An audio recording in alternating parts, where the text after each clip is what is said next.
বাংলা নববর্ষ উদযাপনে কোনো ধরনের হুমকি নেই, তারপরও মঙ্গল শোভাযাত্রায় নেওয়া হচ্ছে সর্বোচ্চ নিরাপত্তা। সকালে এক সংবাদ সম্মেলনে একথা জানায় ঢাকা মেট্রোপলিটন পুলিশ ডিএমপি।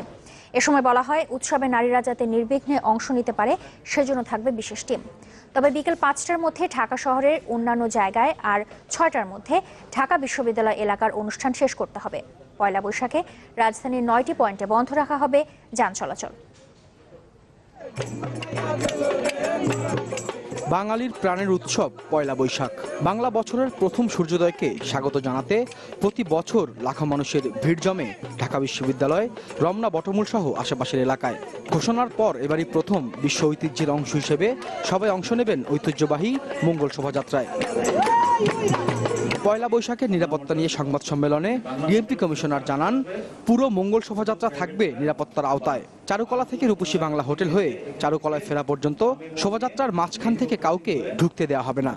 মঙ্গল শোভাযাত্রাকে একটি নিরাপত্তার চাদরে ঢেকে দেওয়া হবে।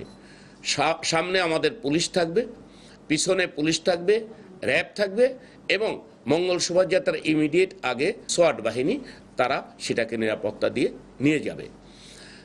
আমাদের দুই সাইডে পুলিশের লাইনিং ব্যবস্থা থাকবে, পুলিশ কর্ডন থাকবে।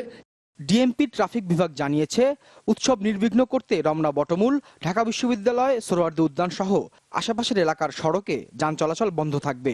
তবে যানবাহনের জন্য বিকল্প রাস্তাও ঠিক করেছে পুলিশ। ম্যাপে দেখানো লাল চিহ্নিত এলাকাগুলোতে সব ধরনের যান চলাচল বন্ধ থাকবে। 2015 সালে অনাকাঙ্ক্ষিত একটি ইফটিজিং এর ঘটনা ঘটেছিল। সেখান থেকে কিন্তু আমরা অনেক শিক্ষা নিয়েছি।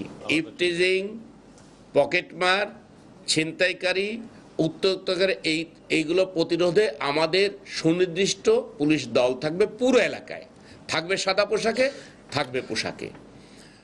ডিএমপি কমিশনার জানান, পয়লা বৈশাখে বিকেল ৫টার পর রাজধানীর উন্মুক্ত কোনো স্থানে এবং ৬টার পর ঢাকা বিশ্ববিদ্যালয় এলাকায় কোনো অনুষ্ঠান আয়োজন করা যাবে না। তবে অনুমতি সাপেক্ষে বদ্ধ স্থানে অনুষ্ঠান করা যাবে।